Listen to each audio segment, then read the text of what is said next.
the two-state solution. We cooperate closely in this respect. It is important for us to exchange our views. So much regarding the Middle East, and if there are any questions, I remain available. Thank you, Minister. Minister Safadi. Thank you so much, my dear friend. And I'd like to start by expressing tremendous appreciation for Her Excellency for not just the great hospitality, but the very in-depth conversation we had, both on how to move ahead with our very good bilateral relations, and also on the most urgent and most important subject now of how to stop this aggression on Gaza and how to stop the killing of civilians and destruction of their livelihood. If I may say, on our bilateral ties, we've had diplomatic relations for 31 years. Our cooperation has been good, but we're both determined to explore more horizons for further cooperation in mutually beneficial areas: economy, trade, tourism, cultural exchange, student exchange, and all of that. And the MOU that we signed today would enable us to really have a structured process of consultation that would allow us to identify areas where we can have more, as I said, mutually beneficial cooperation. Again, we're determined to advance our bilateral ties in every field possible, and we're also aligned in our position that is urging an immediate ceasefire to the war on Gaza and to achieve just and lasting peace on the basis of the two-state solution. I want to recognize the position of Slovenia, that is a position that's on the side of justice, on the side of international law, on the side of the Palestinians' people's right to live with freedom and dignity, and with the right to self-determination recognized, on the side of peace, comprehensive peace that will allow both Palestinians and Israelis to live side by side in security. Your voice has been extremely important bilaterally within the EU and also on the Security Council, where Slovenia is playing a very, very important role. So thank you for that, and also thank you for the support that you continue to show towards UNRWA. UNRWA is a lifeline for the Palestinian people, particularly in these dark times. Every dollar taken away from UNRWA is a piece of bread taken away from a starving child. Our position in Jordan has been very, very clear. This massacre has to end. A permanent ceasefire has to be reached immediately. The amount of destruction, the humanitarian catastrophe that continues to unfold in Gaza is beyond comprehension. 30,000 innocent people have been killed. 70% of them are women and children. Over 12,000 kids killed. 17,000 children who've been made orphaned by this war. People now are not just dying from bombardment, they're also dying from hunger, from starvation. 500,000 people in Gaza, according to the ICP category, which measures levels of famine and starvation. 500,000 people in Gaza are at the highest level of starvation, and this is the highest number anywhere in the world. This war will not bring security to the Israelis. It will not bring security to the region. The threat of escalation is even more serious as we approach the holy month of Ramadan. If we go to Ramadan with this kind of aggression continuing, then the chances for regional escalation will really multiply, particularly if the situation on the West Bank erupts. There is one way to go, and the only way is to stop the aggression immediately, to allow humanitarian supplies to come to 2.3 million people facing famine, and to immediately work on a once and for all solution that will bring about comprehensive peace that will guarantee the security of both Israelis and Palestinians, and that's the only solution is the two-state solution, which will see an independent, sovereign Palestinian state on June 4 lines with the occupied Jerusalem as capital, living side by side Israel in peace and security. This war is causing a humanitarian catastrophe of unprecedented proportions. It's pushing the whole region into the abyss. It has to stop. It has to stop now, and the international community needs to stand on the side of international law, on the side of justice, because international law cannot continue to be applied selectively. Double standards should not stand. So the whole rule-based order now is being tested as people all over the world see an aggression continuing, see United Council resolutions ignored, see even an ICJ ruling that called for immediate entry of humanitarian supplies to starving people not implemented. We're going to continue to do everything we possibly can in working with our partners and friends to bring this war to an end, to ensure that people have food, that the children do not die from starvation, and to make sure that our region enjoys the peace that all our peoples deserve, a peace that, again, is the only guarantee of security for all peoples of the region, Palestinians and Israelis. We're a country that signed a peace treaty 30 years ago. We're a country that wants peace, but we know very well that this peace will continue to evade us unless the Palestinian people, to their legitimate rights to freedom and statehood, are fulfilled. Again, I want to say that in Slovenia we have a partner for peace. We're going to continue to work together, and we tremendously value all the efforts, Your Excellency, that you're making to make sure that we stop this massacre and we go to a future that offers better horizons and safety and security to all. Thank you. Thank you very much. We have two questions. Dve vprašanje imamo. Prvo slovenska tiskovna agencija. Slovenian Press Agency. Hello, my name is Sara Božič. I come from the Slovenian Press Agency. And the resolution it's about to vote today is the Algerian resolution draft. And I wanted to ask, what is your opinion on it? Would you support it or would you support it? And also there's an American draft circling around. What is your opinion on that? Is it just a delaying tactic or will there be a vote on it? And the third question actually za ministrico Fajon je pa glede ruskega veleposlanika. Včeraj je ministrstvo potrdilo, da se ga je poklicalo na pogovor. Me je zanimalo malo več podrobnosti, kdaj približno je bil oziroma bo pogovor, kakšna je bila tema oziroma kakšen je razlog za pogovor in pa kakšen je bil odziv ruskega veleposlanika. Hvala. Hvala lepa. Thank you very much.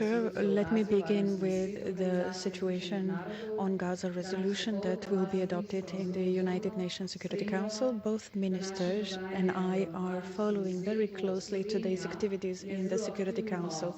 As you know, Slovenia has been very active with its proposals in shaping the Algerian resolution, draft resolution. The negotiations have been going on for a while. Slovenia supports the adoption of the Algerian resolution. We have advocated from the very beginning for an immediate ceasefire, and we see Security Council as playing a crucial role also in accordance with the UN Charter.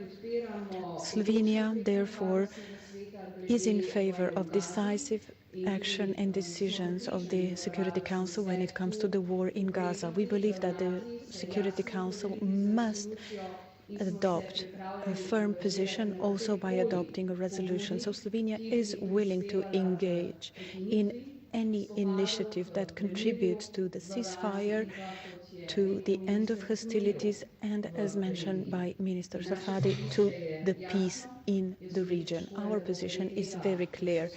I expect that when it comes to the ceasefire in Gaza, the Security Council assumes its responsibility. For Slovenia, the Algerian draft resolution goes in the right direction. This is why we will support this proposition, this proposal in the Security Council today. I will answer the Navalny question later on.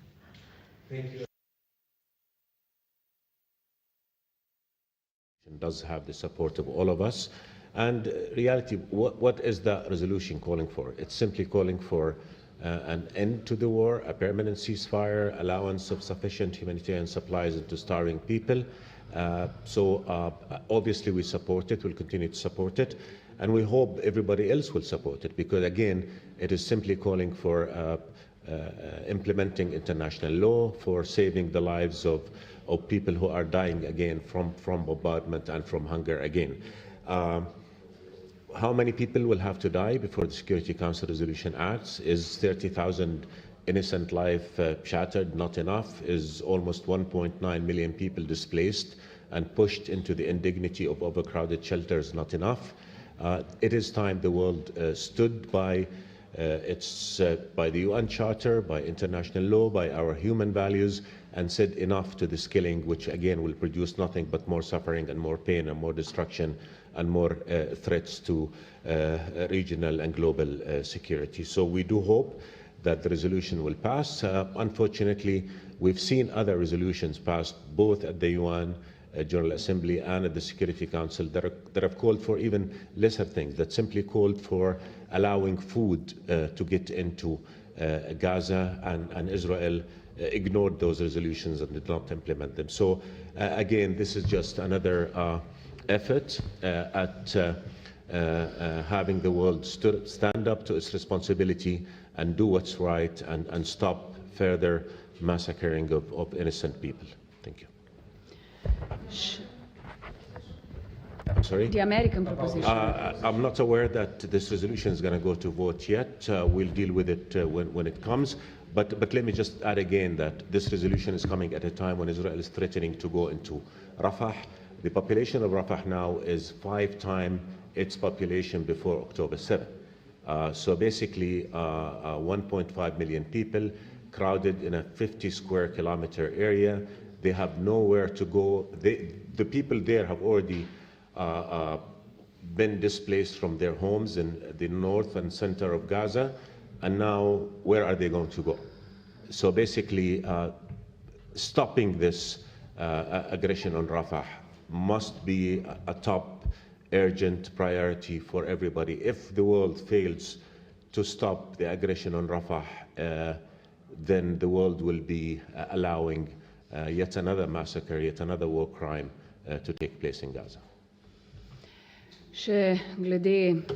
Regarding Navalny, indeed, we called the Russian ambassador in Slovenia to come to the ministry. We expressed our concern and dismay over the death of Alexei Navalny.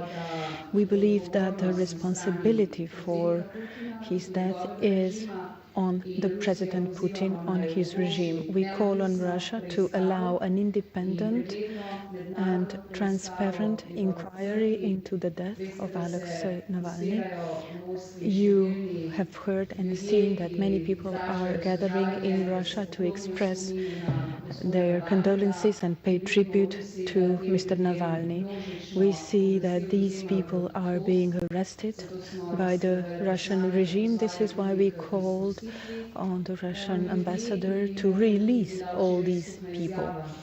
And of course, yesterday, after the Foreign Affairs Council, a joint statement was released. We were also addressed by the widow of Mr. Navalny. In her very emotional address, she said that Putin is not the Russian people and Russian population, and Putin has to be held accountable for all his crimes.